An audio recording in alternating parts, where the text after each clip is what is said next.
Hello दोस्तों, कैसे हैं? आज हम पढ़ेंगे ट्रिग्नोमेट्री। ठीक है ना। वैसे बेसिकली सारे यूट्यूब से पढ़ाते ही हैं, लेकिन आज हम शुरू से पढ़ेंगे। ठीक है ना। सारे सब्जेक्टिव और ऑब्जेक्टिव कराते हैं, लेकिन हम शुरू से पढ़ेंगे। ठीक है ना। बिल्कुल ए टू जेड ट्रिग्नोमेट्री है, द्विघात समीकरण वगैरह, समांतर श्रेणी वगैरह है, ये सारी हम शुरू से पढ़ेंगे। ठीक है। ए टू जेड मिलने वाला है आपको, ए टू जेड। ठीक है ना। तो जिसे जो भी चैनल पे नए हैं तो वो सब्सक्राइब कर लें।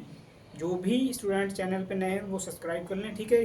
बड़े काम की चीज़ है तुम्हारे लिए, बहुत काम की चीज़ है। ए टू जेड होगा तो इसका भी सिलेबस छूट जाएगा ना। सारी exercise, A to Z exercise, जितनी भी एक्सरसाइज होंगी वो सारी की सारी कराई जाएंगी। ठीक है ना।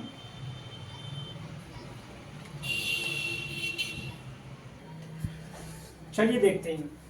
देखिए फ्रेंड्स, दोस्तों, यदि साइन ए बराबर 3/5 तो कॉज ए तथा टेन ए के मान ज्ञात कीजिए। ठीक है। साइन ए बराबर हमारे पास दिया गया है, कॉज ए और टेन ए का मान हमें निकालना है। ठीक है। तो सबसे पहले हम क्या करते हैं, एक त्रिभुज बनाएंगे। ये हमने एक त्रिभुज बना लिया। 25 बजे है।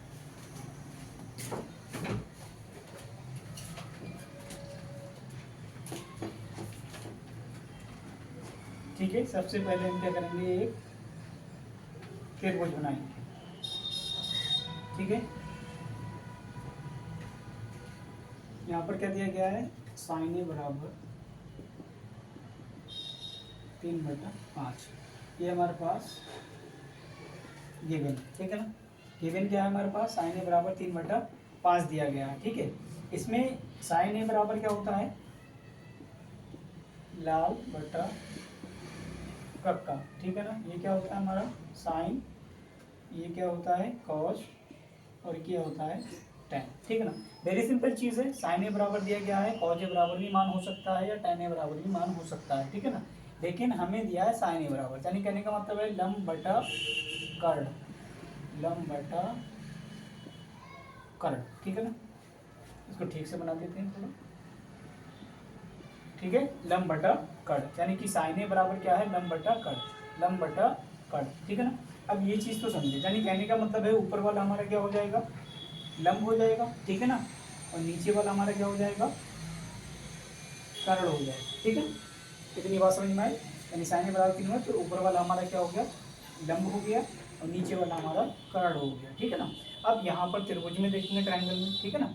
ट्रायंगल में देखेंगे, ये वाला क्या होता है हमारा, कर्ण होता है, और ये वाला हमारा लंब होता है, और ये वाला हमारा आधार होता है। ठीक है ना। यानी ये वाला कर्ण है, ये वाला लंब है, और ये वाला हमारा आधार है। ठीक है ना। इसमें भी दिया गया है, लंब हमारे पास दिया गया 3, यानी कि हमने यहाँ पर लंब की जगह पर 3 रख दिया। ठीक है ना। और हमारे पास कर्ण दिया गया है 5, तो हमने कर्ण की जगह पर कितना रख दिया, 5 रख दिया। ठीक है ना। हम इसको मिटा दे रहे हैं। ठीक है। और आधार हमें निकालना है। ठीक है ना। हमें आधार क्या करना है, निकालना है। ठीक है। तो पाइथागोरस प्रमेय लगाएंगे हम इसमें। पाइथागोरस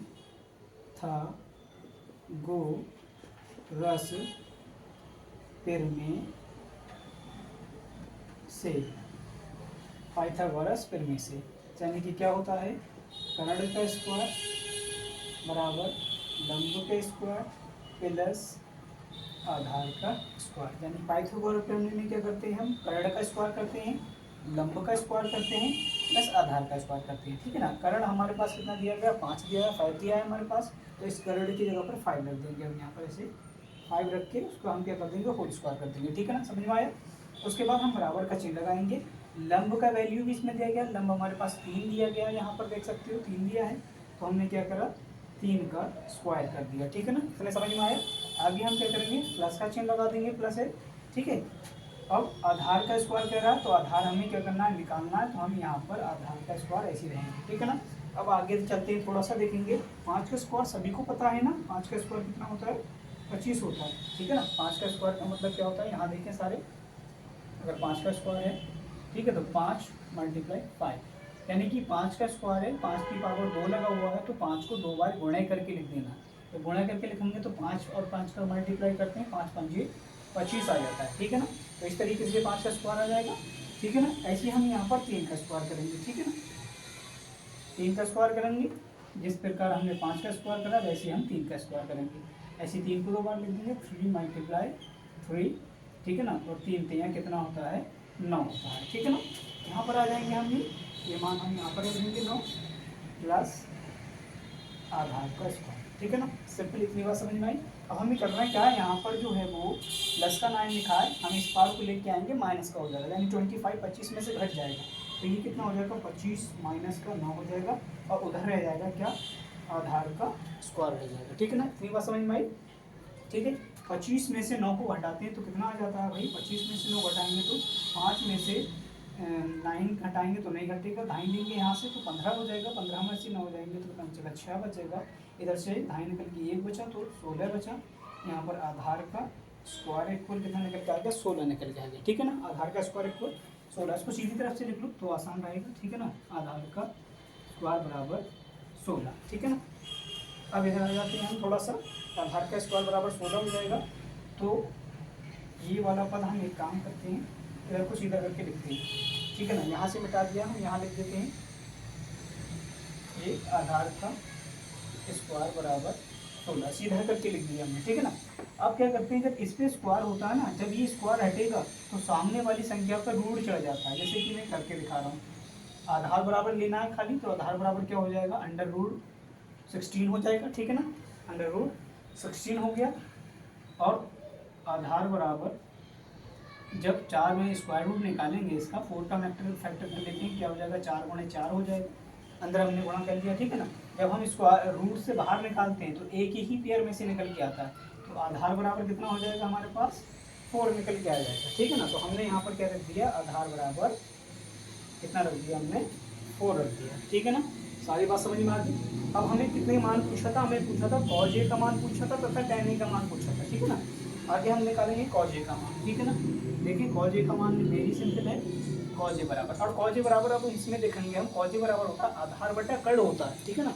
cos A बराबर क्या होता है, आधार बटा कर्ण होता है, ठीक है। तो आधार हमारे पास देखेंगे, आधार हमारे पास निकल के आया 4, ठीक है ना, 4 निकल के आया, तो हमने रख दिया 4, यानी cos A बराबर आधार बटा कर्ण होता है। लिख भी दे रहे हैं, कोई दिक्कत हो परेशानी तो लिख दे रहे हैं, आधार बटा कर्ण, आधार बटा कर्ण, सही है ना सारे लोग। अभी क्या देखेंगे, आधार मेरे पास 4 दिया गया है, तो मैंने क्या रख दिया, 4 रख दिया, सही है ना। उसके बाद कर्ण होता है, कर्ण मेरे पास 5 दिया गया, तो मैंने क्या रख दिया, 5 रख दिया। ये तो हो गया cos A का मान, ठीक है ना। cos A का मान निकल गया इतना। अब हम निकालते हैं tan A का मान, ठीक है ना। tan A बराबर क्या होता है, देखिए tan A बराबर होता है लंब बटा आधार, ठीक है ना। क्या होता है, लंब बटा आधार, सभी लोग देखेंगे लंब बटा आधार, तो हम लिख दे रहे हैं लंब बटा आधार, ठीक है ना, लंब बटा आधार लिख दिए। अब हम देखेंगे इसमें tan A बराबर लंब हमारे पास देखेंगे क्या है, हमारे पास लंब यहाँ पर देखेंगे 3 है हमारे पास, यहाँ इसमें देखेंगे लंब, ठीक है ना। जब भी आप वैल्यू निकाल लोगे सबकी पाइथागोरस में से, फिर थोड़ा सा काम रह जाता है, बस इसमें देखना होता है ट्रिग्नोमेट्री में, ट्रिग्नोमेट्री में जब ये होता है त्रिभुज में, ट्रायंगल में देखेंगे, ठीक है ना।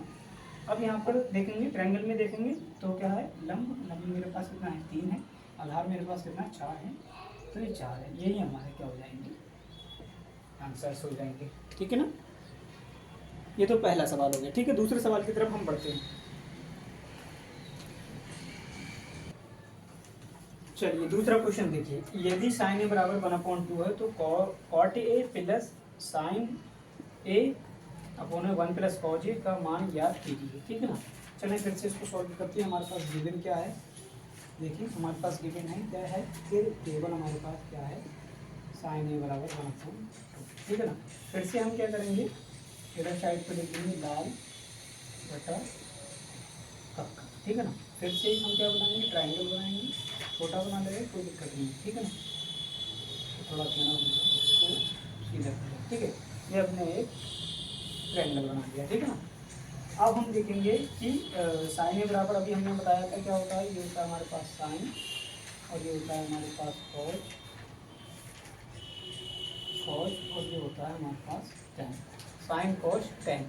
sin A बराबर क्या है, पिछली बार अगले वाली सवाल में हमने देखा लंब बटा कर्ण, ठीक है ना।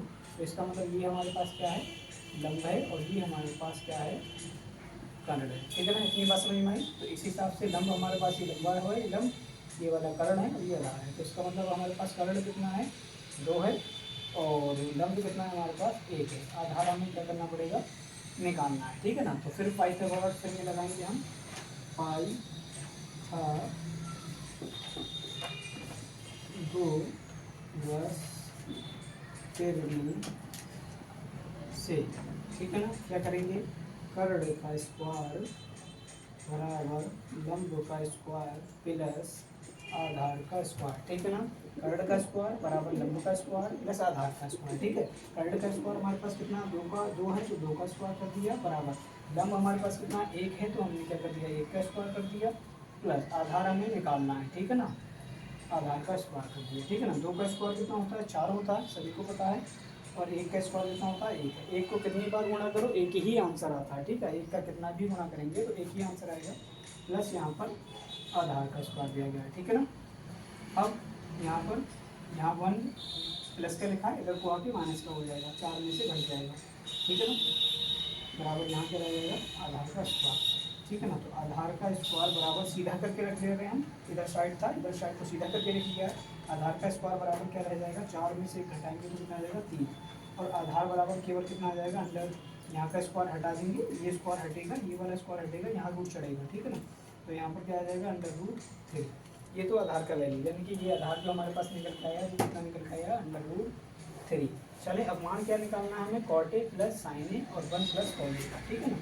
इसका निकालना है हमें cot a प्लस साइन ए और इसके बटे में है 1 प्लस कॉस ए, ये वैल्यू हमें निकालना थी, ठीक है ना। तो कॉट ए, जैसे हमारे पास क्या है, tan बराबर क्या होता है, लंब बटा आधार होता है, ठीक है। जब कॉट करते हैं तो कॉट लंब का उल्टा हो जाता है, ठीक है ना। यानी कि आधार चला जाएगा ऊपर और लंब आ जाएगा नीचे, ठीक है ना। tan थीटा बराबर लंब बटा आधार होता है, लेकिन कॉट ए बराबर क्या हो जाएगा, आधार बटा लंब, उल्टा हो जाता है, tan का उल्टा हो जाता है कॉस, और कॉस का उल्टा हो जाएगा तो सेक हो जाएगा, और साइन का उल्टा हो जाएगा तो वो कॉशेक हो जाएगा, ठीक है। तो tan बराबर क्या हो जाएगा, आधार बटा लंब। आधार मेरे पास कितना गया, 3, तो मैंने क्या रख दिया, √3। और लंब मेरे पास कितना गया, 1, तो मैंने 1 ही रख दिया, ठीक है ना, √। अब हमारे पास साइन बराबर कितना दिया गया है, साइन बराबर होता है लंब बटा कर्ण, लंब हमारे पास कितना दिया गया, 1, हमने क्या रख दिया, 1 रख दिया, ठीक है ना। कर्ण हमने कितने था, 2 था तो 2 रख दिया, ठीक है ना। 1 प्लस, ठीक है ना। कॉज ए बराबर क्या होता है, आधार बटा कर्ण होता है। आधार मेरे पास कितना गया, √3, कर्ण मेरे पास आधार बटा कर्ण मेरे पास कितना है, 2, तो मैंने कितना रख दिया, 2 रख दिया, ठीक है ना। अब हम इसको सॉल्व करेंगे, पहले इसको सॉल्व कर ले रहे हैं, ठीक है ना। सॉल्व करेंगे, √3 ऐसी रहेगा, प्लस का निशान ऐसी रहेगा, 1/2 ऐसी रहा। इसमें हमने क्या ले लिया, एलसीएम ले लिया, तो अब 2 एलसीएम ले लिया हमने। अब 2 इसके बटे में 2 नहीं है तो 2 से गुणा हो जाएगा 1 का, तो 2 कम हो जाएगा 2, प्लस यहाँ पर 2 इसके बटे में है तो 1 से गुणा हो जाएगा, और 1 रूट की गुणा करेंगे तो √3 बन जाए √3, ठीक है ना। ये निकल के आ जाएगा, पहली, दूसरी, तीसरी, चौथी। ऐसी कंडीशन में क्या होता है, 2 से 2 कैंसिल हो जाएगा हमारा, ध्यान से देखें, ठीक है ना। तो हमारे पास अब क्या बचेगा, हमारे पास बचेगा ओनली √3 प्लस का चिन्ह बचेगा, और यहाँ से बचेगा 1, और नीचे से बचेगा क्या, 2 प्लस √3, ये बचेगा, ठीक है। अब थोड़ा सा हम इसे सॉल्व करेंगे, अब इसमें फ्रैक्शंस लेंगे, ठीक है ना। हम इसका एलसीएम ले लेंगे, कितना ले लेंगे, 2,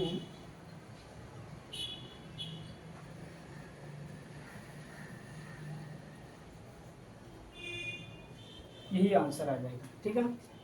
यही हमारा आंसर आ जाएगा, फॉरवर्ड नहीं करेंगे हम, इससे काफ़ी ये क्लियर है। दूसरा तरीका और था कि हम कैसे निकाल सकते थे, साइन ए बराबर जो होता है, साइन ए बराबर 30 है, 1/√2 है, ये यहाँ पर क्या करते हैं, ये मान जो होता है 1/√2 साइन 30 का होता है, तो साइन से साइन कैंसिल हो जाता है, ए बराबर कितना 30 निकल के आया था, तो हम इसको डायरेक्ट रख देते, प्रोटीन करते वैल्यू हम ए का वैल्यू यहाँ रख देते, कॉट ए की जगह पर रख देते, और साइन ए की जगह पर ए का वैल्यू रख देते, और कॉज ए की वैल्यू रख देते। ये टोटल मान वही निकल के आ जाता है जो वैल्यू हमने इस तरह पाइथागोरस फिर में लगाई है। हम इसमें पाइथागोरस फिर में भी लगा सकते थे, तब भी वैल्यू निकल के आता, और हम इसको साइन ए का मान, खाली ए का वैल्यू, यानी एंगल हम निकालते हैं, खाली एंगल का वैल्यू निकालते हैं, तभी हमारा मान इसी तरीके का निकल के आता है, ठीक है। देखिए अगला सवाल क्या है, तीसरा सवाल में क्या कह रहा है, यदि साइन सी बराबर 1/2 हो तो 3 cos c minus 4 cos QC का मान ज्ञात कीजिए। ठीक है, हमारे पास गिवन क्या है देखेंगे, सारे लोग ध्यान दें, फोकस करें। ठीक है ना, साइन सी बराबर हमारे पास क्या दिया गया है, 1/2। ठीक है ना, और हमें वैल्यू किसका निकालना पड़ेगा, हमें वैल्यू निकालना है हमारे पास 3 cos c minus 4 cos QC। इसको हम इक्वेशन बनवाएंगे। ठीक है ना, हम इसमें थोड़ा आगे बढ़ाएंगे। साइन सी बराबर 1/2 साइन सी, ये वैल्यू देखेंगे हम, साइन सी ऐसी रहेगा, ये वैल्यू देखेंगे सांडली के अंदर, हम देखेंगे ये वैल्यू साइन 30 का होता है, तो हम यहाँ पर क्या देखेंगे, साइन 30 डिग्री। सही है ना, सारे लोगों को समझ में आया, साइन 30 डिग्री हमने लिख दिया। ये साइन से साइन कैंसिल हो जाएगा, मैं काट नहीं रहा हूँ। ठीक है ना, साइन से साइन जो है वो कैंसिल हो जाएगा, कट जाएगा, तो सी का वैल्यू निकल जाएगा, एंगल निकल के आएगा कितना, 30 डिग्री। सी हमारे पास निकल के आएगा। अब हम क्या करेंगे, सी का मान समीकरण 1 में रखने पर, सही है ना, सारे लोगों को समझा। चलिए ये सी का वैल्यू निकला 30, वो हम समीकरण 1 में रख देंगे। ठीक है ना, समीकरण 1 क्या है हमारे पास, 3 cos सी का वैल्यू हमारे पास कितना है, 30 निकाला, तो हमने क्या रख दिया, 30 माइनस 4 cos Q 30, ये हमने निकाला था। ठीक है ना, सी की दोनों जगह फुटिंग का वैल्यू कर दिया हमने इसका। ठीक है, अब हमने 3 cos 30 का मान क्या होता है, √3/2, जो साइन 30 60 का होता है वो cos 30 का मान होता है 60 में। ठीक है ना, माइनस 4 मल्टीप्लाई Q।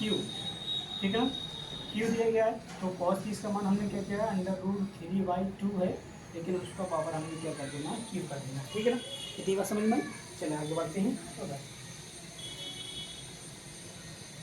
जब 3 की गुणा करेंगे तो ये हो जाएगा हमारे पास 3 y में क्या हो जाएगा, 2 हो जाएगा। सही ना, माइनस का चिन्ह है, माइनस लगा देंगे। ठीक है ना, 4, अभी पहले इसका क्यूब खोलेंगे। ठीक है ना, हम इसका क्यूब खोलेंगे तो कितना हो जाएगा, ये 4 मल्टीप्लाई √3 मल्टीप्लाई √3 सही है ना, 3 टाइम हो गया, क्योंकि 3 पावर था तो 3 बार गुणा करके लिख दिया। ठीक है ना, अब इसको भी 2 को लिखना पड़ेगा हमको, 2 मल्टीप्लाई 2 सही है ना, लिख दिया हमने। अभी हम आगे बढ़ते हैं।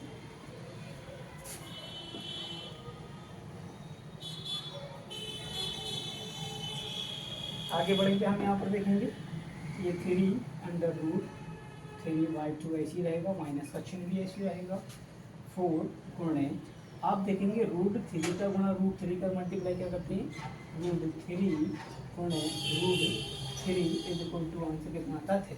जब भी आप √3 multiply 3 is equal to answer 3, √2 multiply √2 is equal to answer 2, √5 multiply √5 is equal to answer 5। जब भी आप √5 का मल्टीप्लाई करते हो 5 आता है।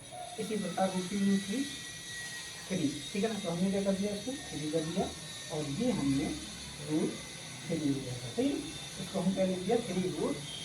सही है, 3√3 कर दिया, और हम इसका जब मल्टीप्लाई करेंगे नीचे वाले पद का, तो ये कितना हो जाएगा, 2 दूनी 4 बने, कितना हो जाएगा, 8 हो जाएगा। सही है ना, अब देखो 4 में क्या होना, 4 होता है, 4 दूनी 8 होता है, कट गया, कोई दिक्कत नहीं। आगे देखिए, 3√3 है, बटा में 2 है, माइनस है, ये भी 3√3, और बटा में कितना है हमारे पास, 2 है। सही है ना, इतनी बात समझ में आई सारे लोगों को। अब दोनों के दरमियान में बीच में क्या बन गया, फ्रैक्शन बन गया। ठीक है ना, क्या करेंगे हम, दोनों का हर जो है वो समान है, बिल्कुल देखेंगे, तो यहाँ पर भी, दो यहाँ पर भी, ऐसी कंडीशन में हम क्या करते हैं, 2 एलसीएम ले लेते हैं, और ऊपर के नंबर जैसे होते हैं वैसे ही उतार दिए जाते हैं, यानी कि 3√3, ये समान एलसीएम पे होता है। इस कंडीशन, ऐसी कंडीशन समान एलसीएम पे बनती है, जब भी आपका एक जैसा होगा तब बनाएंगे, -3√3। सही ना, अब देखेंगे ये वाला प्लस का टर्म है और ये वाला माइनस का टर्म है, ये आपस में कट जाएगा। सही है ना, तो जब कट जाएगा तो क्या बचेगा हमारे पास, 0 बचेगा, और बटा में क्या बचेगा, 2 बचेगा। बिलो डैट हम जानते हैं भैया, संख्या से 0 को भाग करा जाता है तो क्या आता है हमारे पास, 0 आता है। ठीक है ना, दिस इज माय आंसर, ठीक है ना, राइट।